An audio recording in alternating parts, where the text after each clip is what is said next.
to just go straight into the last panel discussion and close. It's on the bank of the future, a vision for the bank of tomorrow. And it's going to be for about 30 minutes, and I'd like to call the panelists to take their seats so we can get into it immediately. And I'd like to call on Vimbai Mozofa, Director Network Management at Standard Bank. Jayshree Naidoo, Incubator Head at Standard Bank as well. Evans Munyuki, Head of Digital, Retail and Business Bank, Barclays Africa Group.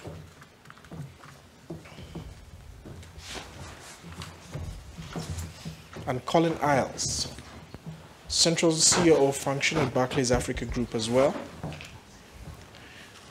And this is the last panel, and then we're going to close, and we're going to have a raffle draw. I think I should have mentioned that earlier. A lot of people have gone, but someone's going to go home with an iPad, I think. So should have mentioned that earlier. So let's get through this. I'm going to be part of the panel as well, and I'm going to moderate this panel, and I hope we can end on a high note. So, first of all, I'd just like you to introduce yourselves and then give us your opening comments on the topic. The future of banking. My name is Vimbai Mozofa. I'm Head of Network Director, Network Management at Standard Chartered Bank. And I think my opening comment on the future of banking is really be open, be open-minded. And that really is the future. Yeah, think outside the box and don't be modeled by what has happened in the past. We're going into a totally new paradigm shift. Thank you. Hi everyone, my name is Jayshree Naidoo. I head up the Standard Bank Incubator program. We across the country, and very similar to what not my Standard Bank colleague said, because she's from Standard Chartered, but very similar to what was said. We don't have the answers as banks. And with all of the positive feedback we've received about banking today from some of the previous individuals sitting on the panel, I'm hoping that we can use this opportunity to dispel some of those myths as well that exist in terms of the big bad corporates and how we actually are working with the smaller companies, entrepreneurs, and making a difference in that space as well. Good afternoon, everyone. My name is Evans Munyuki. I look after digital for Barclays Africa, which covers basically APSA here in South Africa and 12 countries where we do business in the other parts of Africa. So I think that on this specific topic, for us looking at the financial services industry, there are many learnings that we can actually gather from other industries. So it's not necessarily just looking at only other banks, but it's actually looking at other companies and other industries that have been disrupted by the emergence of digital. So in my mind, we are now in the era of the startup. So for all those unemployed guys in Cape Town who had no jobs and nothing to do, they're now the heroes, because this is, this is the era of the startup in my mind.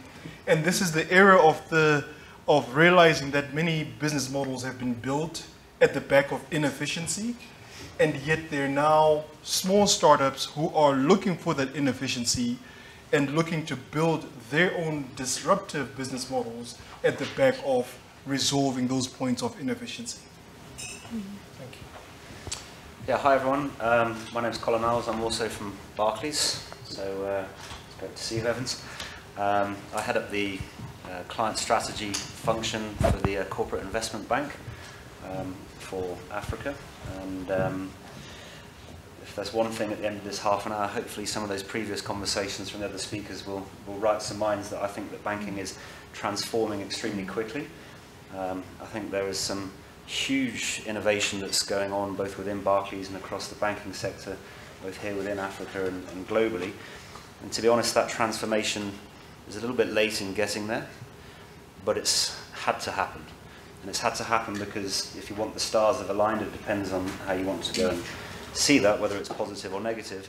the stars have aligned because changes in regulation, changes in the capital regime, changes in what the end user consumer is expecting from their service providers, at both the retail and the corporate level, changes to the advancements in technology and connectivity have made it absolutely vital that both individual banks are changing exactly how they're operating, and the thousands and thousands, and it's 26 to 30,000 or more at the latest count, of fintech startups that are actually now competing across the banking landscape. This is going to be, I think, the next 5 to 10 years is going to be the most exciting and transformative decade, I think, in banking history. Okay, thank you. Let's talk about innovation and disruption. I mean, we all know what Uber has done in the taxi industry and Airbnb in hospitality. Something big is going to happen in the financial industry if it's not already happening. And how are you guys from the major financial services companies preparing for that? How are you creating a culture of innovation within your organizations to ensure that you're able to match up to whoever comes up in the future? I can start with a response, since when I joined Standard Bank, I joined to be part of the innovation capability. And the incubator function actually was born out of the innovation capability. So there's a twofold approach to driving a cultural change of innovation within any large corporate. And having been in that space for a while, it requires quite a bit of discipline, but leadership commitment. So visionary leadership as well. And it's not all around creativity, because very often individuals confuse innovation with creativity. It's so much more. It's a mindset change. It's about disrupting current thinking patterns. I mean, we don't just have legacy systems. We have legacy people. We have individuals that are stuck in the old way of thinking. And if you need to disrupt those thinking patterns, you need to bring in individuals that are not your traditional bankers. So for a long time, corporates, and especially banks, were poaching quite a few individuals from the engineering discipline. So this was happening. We were losing engineering skills to the banking industry. And then something very interesting started happening in the last couple of years. Started realizing that if you need to bring in individuals that have a very different way of thinking, and schools don't teach you how to think, they teach you how not to think, you're going to have to search for those individuals in very different industries. And a lot of them actually come from the startup space, because startups and individuals that work in startups think differently, but a lot of them have a creative mindset. So the output of entrepreneurialism is innovation. And we're now finding big organizations are starting to look for people in arts and the creative industries. So if you think about a traditional bank, who will you want to employ in the next 10 years? Probably someone that plays video games very well, because they may need to operate robotics remotely, and they may need to make decisions remotely, and they may need to operate augmented reality solutions and virtual branches and all of those interesting things remotely. So when you start looking at the types of individuals, it requires a shift in mindset, a shift in behavior, and introducing new skills. I love the previous slides. I was sitting there listening to all the bank bashing, and I was saying, yes, yes, yes, because you guys are doing it too, I know. I met with some of your individuals that's driving your incubator program. It is around design thinking. It's around human-centered design. Who runs those sessions? It's individuals that are not from your traditional business schools. So the type of individual is very different. So from an innovation perspective, I'll talk a little later about our open innovation drive as well. But it requires a mindset change across every level within the organization. I think I'll add to that by saying that I think the other key factor that's happening with the rise of technology is augmentation and how you augment. And in my mind, this applies both to corporates, to big companies, medium-sized companies, small companies, even ourselves as individuals. So you find, for example, it's not uncommon to find the rise of digital, the rise of technology, the rise of innovation, and people feeling threatened by it if they don't fully understand it. But people don't feel threatened by the Waze application if they need to travel from one place to the other. because the perception is this is technology, this is digital, which is augmenting me as an individual to make me better, to help me make more informed decisions, which means I pick a better route, which gets me there quickly. I think it's the same thing for corporates, which says there are ways of thinking of innovation and thinking we can solve all problems by ourselves, using the same kind of thinking probably that led us to the complexity that we have. And it's difficult to ask somebody that's so hung up in terms of interpreting all the rules of what you cannot do, and then ask them to now go innovate and to get into a different mental space to actually go break the same rules that you're trying to protect against. So I think the whole point of saying, I'll quote two points. One is Sun Tzu, keep your friends close and your enemies closer.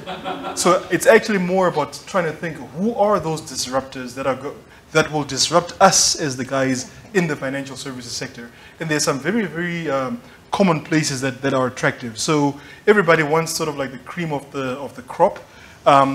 You want low cost bases without all the overhead of fixed costs, which makes things like payments and domestic remittances, cross-border remittances, etc., very attractive points, especially for those people that are now beginning to see the attractiveness of blockchain technology and how it can be applied to multiple use cases. So one is to say, let's fight these guys, or the other is to say, Sun Tzu, let's understand who they are, let's actually help them to be successful in what they're trying to do, and instead of ourselves sort of like tapping into a 15 million customer base across the continent, how do we say the continent is a 1 billion person continent, and how do we make the pie bigger, and we actually tap into it?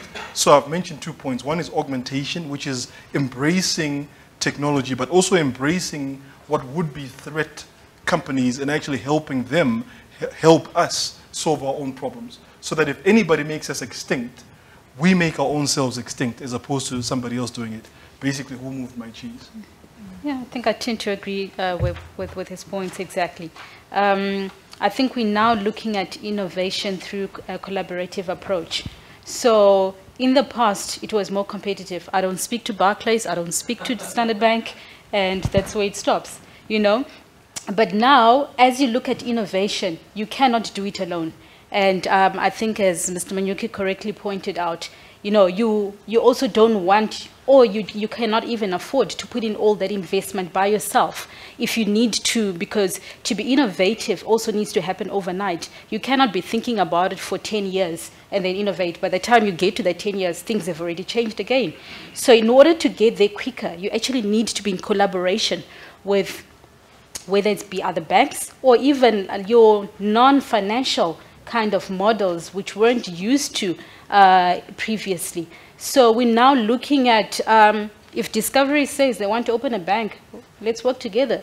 If Uber says they want something from financial services, let's work together. So that's the key right now to innovation, looking at who can we collaborate with, who can we go into partnership together. If we cannot reach certain markets, where do we want to footprint ourselves, and who can we work with within those markets in order to establish ourselves? All right. Colin, do you have anything to add? Yeah, so I think slightly different tack, but agreeing with all the points that were mentioned there. I think first it's worthwhile having a look at how Uber and Airbnb operate, and what's interesting about that model. I don't know if it was presented earlier, but it's an incredible model, because if you think about it, both of those companies don't own anything. All right? So they've gone for a distributed network where some founding partners, usually a club of people working at extremely low cost, who have had a vision, whether it's to get home because they couldn't find a taxi and it's raining, and they've had a few glasses of wine, or they're just frustrated with the ability to go and find places to stay, and they see an opportunity, who go and build something which is definitely not using waterfall project management. It's literally a set of visionaries who are going to try and put this together. And then obviously for each of these companies that succeed, there are probably hundreds and thousands that actually sit there and fail. So if we sit and think about a bank, typically a bank is analogous to the hoteliers industry, or to perhaps the taxi industries, and obviously we've seen what's happening in the newspapers and seeing what's happening on our doorstep here. They have gone through and they've said, we don't need the intermediary, we just don't need this friction to actually go and offer people in that 2 examples to be able to go and deal with each other. They've set up a marketplace where it's extremely scalable. It's based on technology with API structures so that others can build and have access to it. And therefore they've been able to build and create these companies incredibly quickly. So I mean, I think Airbnb 2008, 2009, and sorry, actually it was a bit earlier than that. So I think Uber 2008, 2009, Airbnb 2004, 2005. So for me, in the banking space, we have got to try and adopt those types of methodologies, because innovation has always been there, but it's how you're now going to go and do the innovation. So you have to go out to the crowd. Your best ideas, your best people do not live in your organizations. In fact, it cannot be the case, because there are now hundreds of millions of people who've got access to technology. So now you use Topcoder, for example, for your development. It's got to be open source, in the way that you approach these particular pieces. You have to partner with the fintech startups to try and work out what the relationship is, because banks still have something to offer for these guys. We've got large customer bases. We've obviously got regulations which we adhere to, which they benefit from on partnerships. So you've got to go and set up your a whole menu of different operating models now within banks. If you're going to, and it's not really compete, if you're going to participate in this world of change that's happening now in the financial sector. So you asked us both to respond. Hey, is that right? The incubator program that we're currently busy with, I think Barclays, one of the great advantages is that the UK and Europe get the startup community. It's taken a while for South Africa to catch up. So when I was in the UK earlier this year, I was just very intimidated. I'd just like to put that out there in terms of the approach to the startup community and how progressive the thinking is in supporting the startup community. We launched our incubator program in around April this year. To date, we've taken about 160 entrepreneurs through startup boot camps, and about 60 of those entrepreneurs are on now a 3-month acceleration program in the next level. And we have graduated, we've had our first graduation in last month. So my incubator manager is here as well. And we graduated 16 tech entrepreneurs in partnership with Microsoft BizSpark. And 7 of those entrepreneurs are already engaging with either Standard Bank's value chain or our corporate clients' value chain. So our approach is slightly different. And we have actually shared this even with the Barclays incubator head, Warren, because we are in conversations. Contrary to popular belief, banks and competing companies do talk to one another. We'll try and share best practices in some areas and try and find areas on how to make the ecosystem actually work as well. So these entrepreneurs that we bring in, you don't have to show us your bank card firstly. So you don't have to be a Standard Bank corporate client, which is what's different about our model.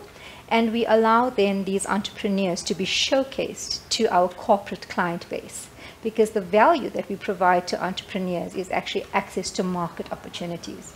As a bank, we don't always have to provide funding. I know it sounds kind of crazy. It took a while for people to come on the same page as me on this one. But it's about creating access to market opportunities and creating access to resource. I just want to give you the example of one entrepreneur. And this is not technology, but this is about how we managed to change a life of a young individual that is actually a barista in our coffee shop that we have at the incubator, which is also doing very well. And Kay is a barista. So when we first had conversations, he would say, you guys are doing such cool stuff, and he's got long hair and tattoos. And Kay and his business partner have a drumming business. So they teach kids in underprivileged areas the art of drumming, and they then impart key messages on leadership through drumming. And Kay's biggest challenge was to get a prototype of his drum, because he had a new design that he needed to get an injection mold for.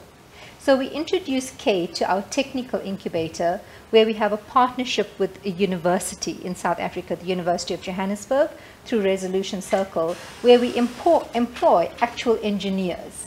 So they go into CAD, they created a 3D drawing. His drum was then printed on a 3D printer. And the first thing he said to me was, "This is totally rad."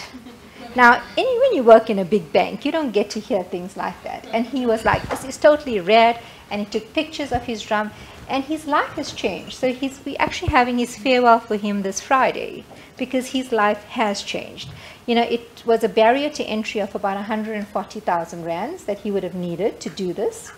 We've now managed to provide that support through the technical incubator as part of our facility.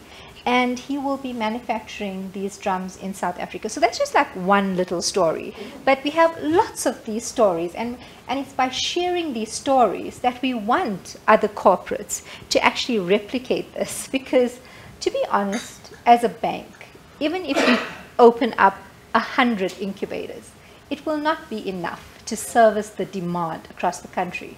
So from a growth perspective, we have a virtual incubator, as you do, with Workshop 17, and we kick off our Cape Town Accelerator.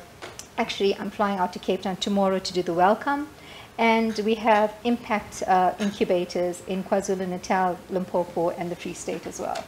And we're looking to expand to Nigeria, Mozambique as a first phase, Ghana, Kenya, and then Botswana, and then some of the other African countries as well. So it is a program that requires constant attention and storytelling so that more companies and corporates can benefit and do the same. I'd like to take more questions. All right, let's look at technology. And we've heard a lot about disruptive technology or technology like your cloud and Internet of Things and big data and all of that. And right now, what are you looking at? What do you think is going to have the most impact on the financial services sector in the next, say, 5-10 years in terms of new technology that's out there? So in my mind, there are many answers to that, and many of them are not wrong. So it's just about sort of like what entry points you're looking for, which target market segments. So I think the biggest play in my mind is when we start thinking about technology and the world of the digital world, it's literally a world which says there are channels of access in terms of how the bank gets to value. So that those channels could be, they're fulfilling customer moments. So to me, it's really about the customer and how we make life easier for them and leveraging all these different technologies. So for example, if you're looking at every customer has like an instant moment. And to me, an instant moment is that moment where you just want to find out what's my bank balance, And if that's all you want, then maybe a technology like an Apple Watch or whatever might be it's the right channel for a 7-second moment, right? Then you have like everyday moments where customers say, I want to move money from my account to Vimbai's account or to Abby's account and so on. And at that point, the whole talk about mobile and leverage of mobile becomes quite important to fulfill that moment. Then you sort of like have life moments that customers have. So to me, it's technology in the context of the customer, the human. So to me, life moments are like sort of like most people have life moments like, you want to buy a house. Most people buy a house once, twice, 3, 4, 5 times in their lifetimes. So it's something that's convenient for that. So it's sort of like getting married. It's also a life moment. Most people, they get married once, twice, 3, 4, 5 times in their lives. So it's really saying what's the right channel where if you're dealing with a moment that says I want to get married, I need money for lobola, or I need to buy a house, what's the right technology for me to leverage as a channel of access? So I think that's a key point. Then the second key point I think is literally the convenience factor and the rise of online banks. So if you look, for example, in China, in terms of what's happening with WeBank, China's first 100% online bank with no branches whatsoever, with the support of Tencent, which is the company that does the gaming and social media in China. Same thing with My Bank in China, which is Alibaba's version of the same. And these are 100% online banks where the whole proposition is to say, how do we leverage technology to make life easier for customers so that as they go through whatever moments they're going through, whether you're leveraging mobile or whatever, they can be found at the time of the customer's need. Then I think things like cloud, Internet of Things, and all those things become key components and enablers of that whole customer journey, which brings the instant moment, because now we're in the era of instant. You can't apply for a loan and get a decision in 30 days or whatever. Customers want to know immediately. So it's about how do you leverage the connectedness of all these things and this legacy to bring that instant gratification to customers in my mind. I think just to add to that, I'll just, one point would be accessibility. As you're looking into the future, I think the most important thing, if you consider that 75% of sub-Saharan Africa is not even banked. So what people are really looking for is, how do I access? What is accessible to me? So you talk about cloud and whatnot, and if we're talking about that 75%, they have no idea what you're talking about.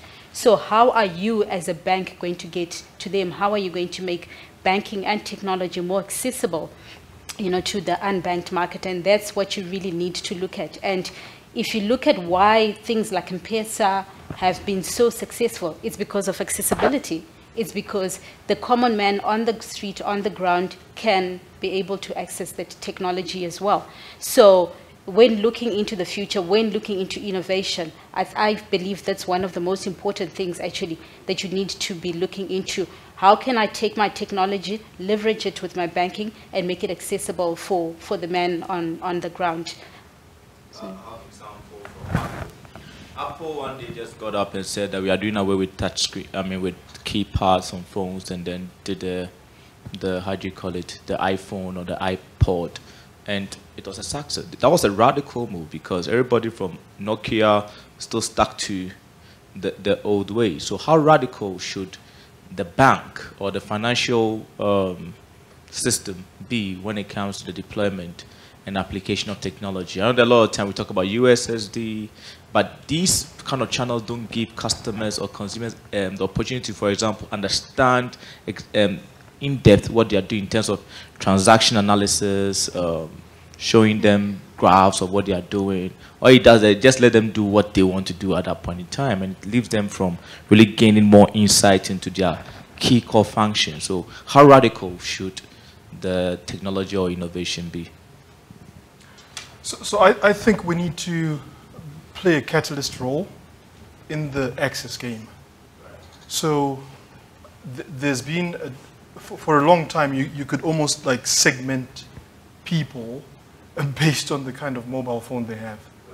You can literally, you can talk about their income bases based on the kind of mobile phone they have. And I think we're at the point, especially for us here on the African continent, so I'm talking both South Africa, but also rest of Africa, because we can either talk about a 54 million rand opportunity, sorry, a 54 million person opportunity, or a 1 billion person opportunity.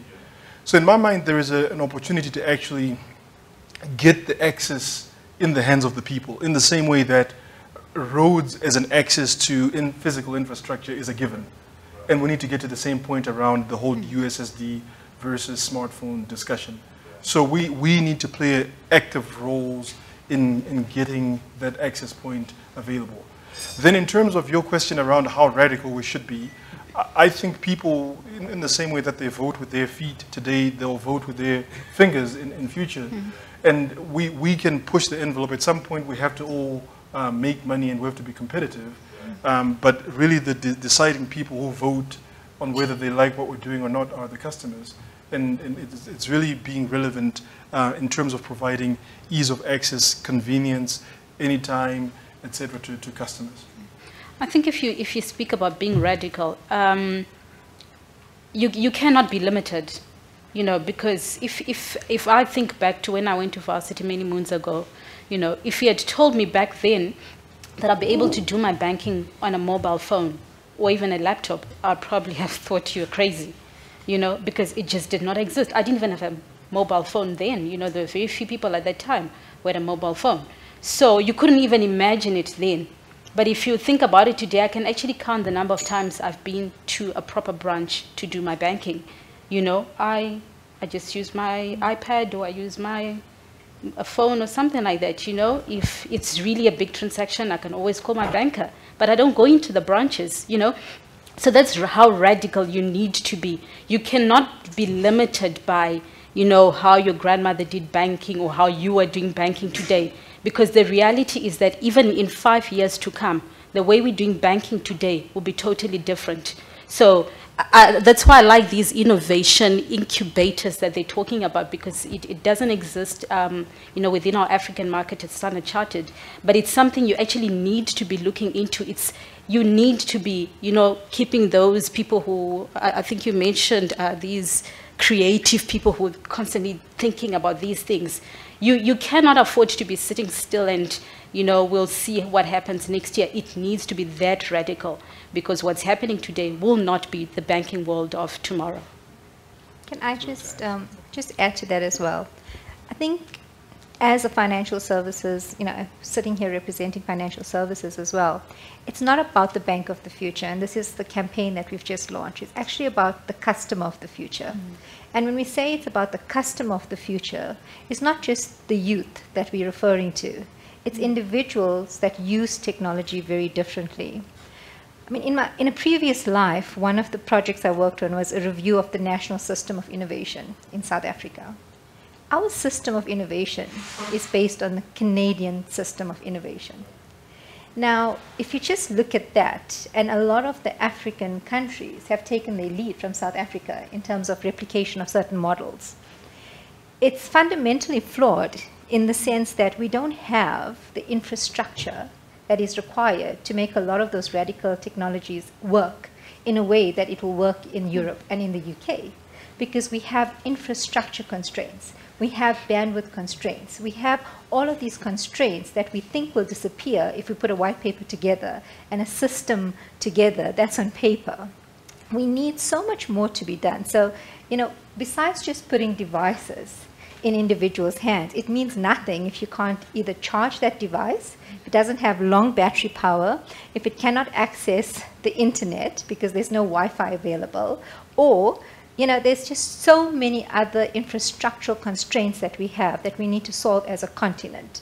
So the innovations we look for have to also come from individuals in the country, which is why we're trying to promote incubators on the continent, because we want solutions to come from individuals that are housed on the continent, that experience the challenges and can innovate for the customer of the future in those locations, in those areas, the banking the unbanked. So it's great that we have web-based solutions, but I used an example in a forum we had the other day where my mom's 70, she uses WhatsApp.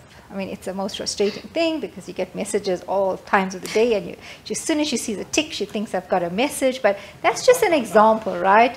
But she doesn't do banking on her mobile device. But if we made banking available on WhatsApp, she might, but we won't because it's complicated and there's issues from an API perspective, in terms of doing banking using WhatsApp. But that's how we need to understand the customer of the future. So if my mom's 70 and she's using WhatsApp, the generations to come are probably going to look for totally different ways of engaging with the banks. I mean, Bill Gates said it many years ago. Banks are dead, banking isn't. And Einstein's favorite, one of the favorite quotes that I use, you can't solve a problem by using the same thinking that was used to create it. And that's what we're doing.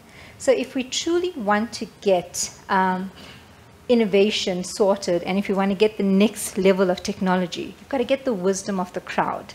You've got to get people to tell you what needs to be solved. You've got to get your customers in the room to tell you what they want. And as banks and big corporates, we've got to stop thinking we know what's best for the customer.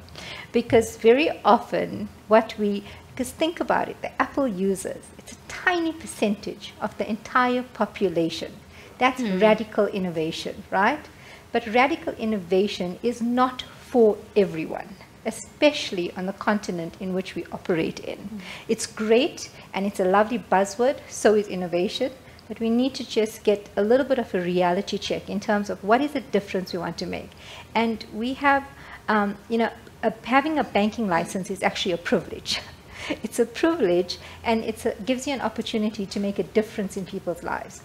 So how are we going to use that for things like social good? How are we going to use our data, all of the potential that we have, our computing potential and powers that we have to make a difference on the continent? So I'd love at some stage for the conversations to shift in terms of how do we change the face of banking for social good as well. Okay, thank you. Colin, would you like to add something? Well, the simple answer is there's no limit. I mean, it has to be as blue sky as you want it to be, and thankfully that's pretty much where it is, because there are thousands and thousands of people that are trying to solve problems. But I think the interesting thing about how they're doing it is, you know, banking products. These are, you know, these are derivatives of the problem. These are byproducts. These are mechanisms that we've put in to go and do things that we did yesterday. And the guys that are, you know, doing the interesting stuff are looking at it and saying, you know, at its heart, what is it that people need? I need to go and two corporates need to transact and, you know, lend and borrow against each other, or a consumer needs some method of exchanging so that he can get goods and services. There's nothing that says on those constructs that you have to have a bank to go and facilitate that. And so people are now coming in and they're inventing, you know, mechanisms where blockchain's an awesome example. I mean, some people think this is as big as the internet in terms of development, creating a, you know, a network of trust in an untrustworthy environment. And the capacity that you can go and build on that for frictionless transactions, where you know that they're irrevocable, you can, you know, have them set up for basically pretty much for free on a marginal cost type basis. That changes everything as that starts to get accepted by people. So I think that you know, the innovation and the radicalness of it is going to be fairly insane compared to what we've seen in years gone by. Okay, thank you very much. Please just give us your closing comments on the future of banking and where you see the financial services going. So yeah, as an industry, I mean, it's going to be a huge change. The banking sector is perhaps one of the last sectors which is now really being, you know, impacted by radical innovation and disruption, which is it's a shame. It would be nice if it was one of the first, but it's got to us eventually. Depending on, you know, which words of wisdom that you read, you're moving into an environment now where some commentators, some respected commentators, believe that 50% of banks are going to disappear in the next, you know, 5 to 10 years. Pretty much most commentators are sitting there and saying that your average life of pretty much all companies across all industries has now reduced over the last 50 or 60 years from being 50 or 60 years to basically 12, 10. Your ramp up, I mean, we've now got companies that are now becoming worth billions within the space of 1 or 2 years, when previously, you know, it would take 20 or 30 to actually get there. So the speed and the acceleration and the number of participants has moved into a space that we've never seen, you know, before. So on that basis, I have to, you know, my personal view is it's going to be moving into a world where there are thousands of offerings, okay, across many different participants, providing lots and lots of different services. Whether you classify that as shadow banking or fintech, you know, there's already huge examples of that. Peer-to-peer is perhaps the most, you know, common and well publicized one, you know, that's out there at the moment. But it doesn't stop with that, because it's going to come through at the corporate to corporate level, and it's going to come through in every facet, whether it's advisory or research or, you know, straightforward lending or risk management. You know, as you see those sorts of technologies come on. So I think that from the bank's perspective, it's less about competing. It's difficult to compete with a tsunami of innovation across so many, you know, different people across the globe. It's more about being relevant, you know, within that space. And there's a huge amount that banks can do in that, because whether or not it's reported this way in the newspapers, they do deserve to be trusted. They are one of the most regulated industries in the world. They hold a vast amount of information about individuals, which for me is about then finding the way to go and use that information, you know, like you said before, to go and, you know, benefit the individual, the society, the companies that you're going to actually go and deal with. And if you can find a way to use that information to benefit your clients, then that's a model where you can actually go and get different income streams, rather than it's going to be this set of basis points on a loan agreement, or this, you know, monthly charge on a banking service. So really, for me, my summary there is we're moving into an information world for banks, where we have a large amount of trust and a good pedigree in that space to go and use that information for good.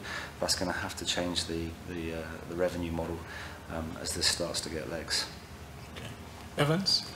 10, Yeah. 15 seconds. Yeah, so I think the key point is going to be around the question which says the follow-on to that radical innovation question, which is, I think it's relative based on the markets. So I think it's really about being, being value adding to the local market. Because for one market, innovation is the most sexy digital thing. For another market is, do you even have the power to charge this thing, or do you have the technologies, the solar technologies to charge these things and so on. So I think it's about being relevant to customer sets in the target markets. I think as innovation happens, that there's going to be a massive set of disruption that I expect from startups and so on.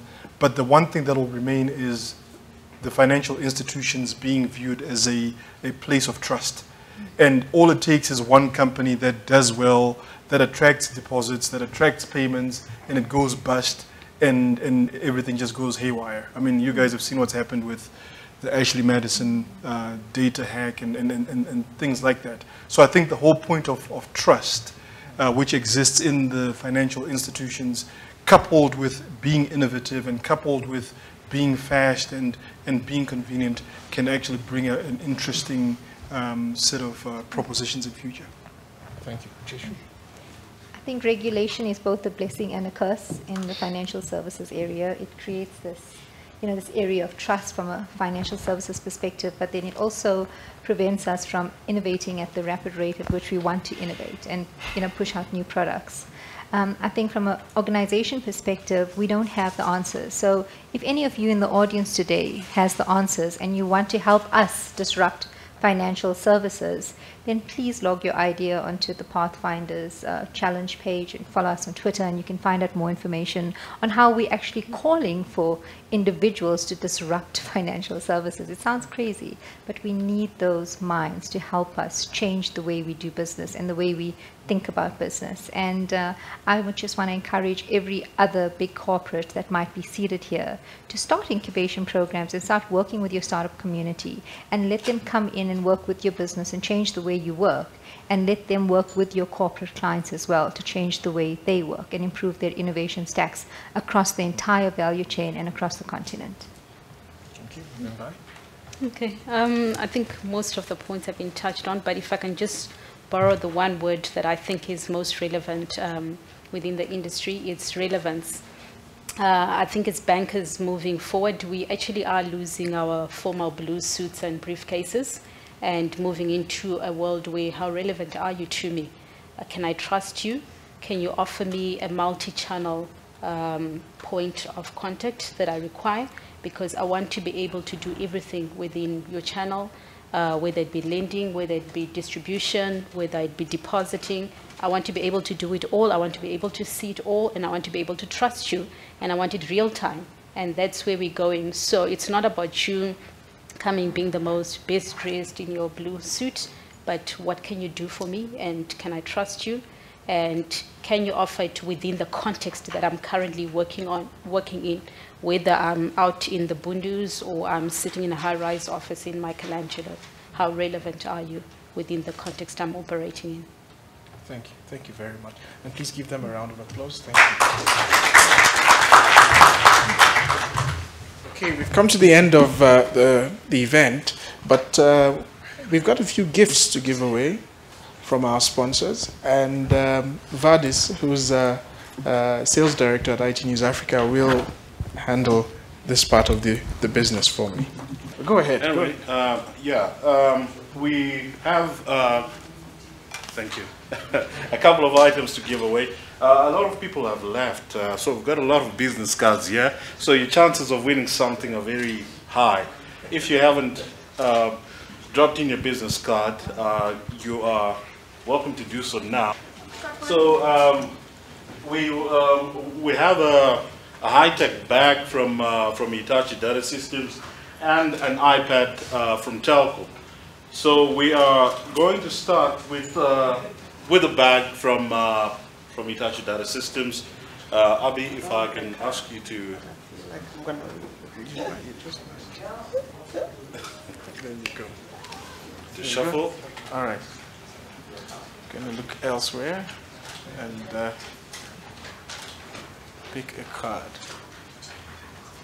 All right. There you go. Okay. The first winner is Yvonne Diaz. Is Yvonne? Yeah. Congratulations.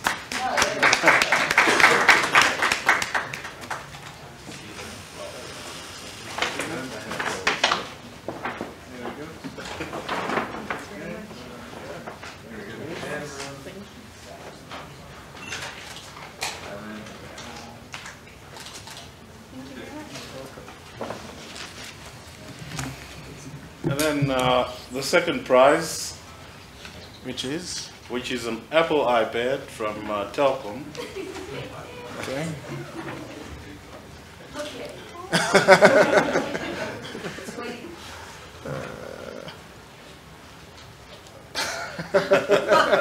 Okay, Thelma. Tanaka, you back.